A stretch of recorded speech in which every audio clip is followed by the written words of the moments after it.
guys, nandito po tayo sa lugar na walang katao-tao. Itong lugar na to, Sitio Tabayong.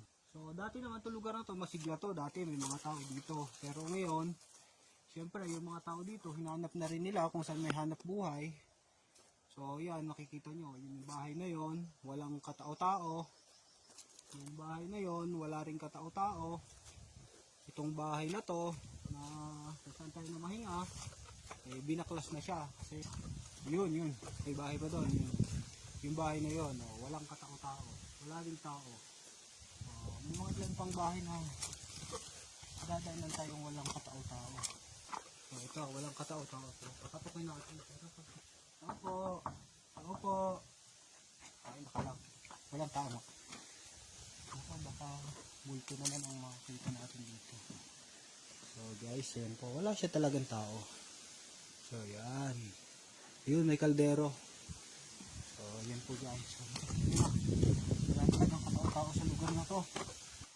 Mga upuan nila yun talagang nara. Ito pintuan nila wala talagang katao-tao. Biglang magsumilip na multo. Sumilip lang siya, wala akong pakalakap yan. Guys, may mga nagpupunta rin naman dito ng mga tao, pero saglitan lang. Tingnan yan, buntot yan ng bayawak. Binitin nila. Medyo nangangamoy na siya. Tao po. Walang tao. Wala kang tao. So, simbahan po yan guys. Simbahan. So wala na pong simba yan dahil wala nang mga tao dito. Ito guys, pakita ko. Tao po. Wala talagang tao. Guys, walang tao. Walang tao. So, ang tanging nandito lang, isang ilaw, tulagay ng pinggan. Yan. Ayan po guys, yan ayan, may mga ilan silang dito guys. So, wala namang magbabawal sa akin dito na pumasok. Yan. Kuwan siya, ang tawag dito, bungo ng unggoy. Yan. Yung claw ng agila. Yan. Tapos yung kuwan niya, yung pakla. So, yun, mga pangal ng baboy damo dito. Ayan. So wala na tayong makakasap na tao dito. So yan guys. So habulin ko po yung mga kasamaan ko. Dito na sila mahabol talaga. Grabe. Ang bilis nila maglakad. Simbahan yan. Waiting shed to. Waiting shed to. Ayun. May kondo. So guys, pakita ko sa inyo. Kami ng basketball court. So yan guys. So yan guys. Basketball court nila dito guys. Yan. Sorry man. Kinalang ko ng ball. Yan. So walang katao-tao guys. Yan. Ayan. Kung saan nagdadaos ng mga minti dito. Walang katao-tao sa lugar na to. Bakas na ako kumupunta dito. Paano kung may multo ako makasalubo. Pero ayan, so habulin natin yung makasama natin dito. Ikaw, ito na tapos na bahay. Hindi na siguro maaaring tinapos kasi hindi naman sila titiro dito. Ayan guys. Okay, so kaya na natin. Pihitin natin yung audio camera natin. Ayan. Guys. Okay guys, andito po tayo sa isang dito guys.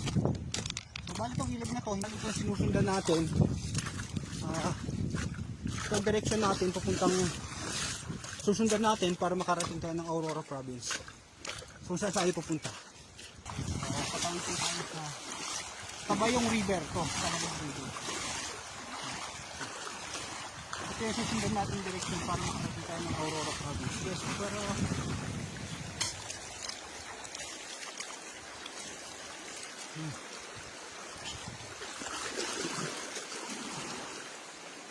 grabe guys kung gano'ng kalinaw Kung may lisa lang dun sa ilalim, makikita nyo guys, pwede nyo tinisin sa ilalim. Kasi sa linaw, grabe parang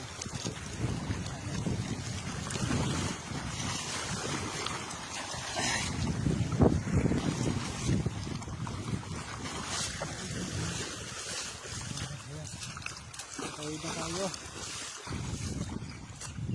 Guys, talagang wala tayong makitang basa. Ganyan ito guys, kung yan, dadaanan ko may basa, pero so, nakikita ko, yung makasama ko malayo-layo sila. Oh. Kasi wala akong makitang basa eh. So, ibig sabihin nun, matagal silang tumawid dito, kaya natuyo na yung basa dito. So, yan. So, guys, grabe. Layo na nila, mga sanay kasi sila maglakad. Ako, madagtagal ng panahon ngayon naman ako nakaapak dito. Dahil kay pandemic. Yan guys. Yan. Hindi tayo pupunta. Yan naman. Yan tayo galing. Yan guys, tignan nyo yung yun, nakikita nyo yung lunch medyo. Guys, ganda ko yun. Guys, ganda naman talaga. So guys, go, diretso lang tayo sa paglakad para makakita natin yung mga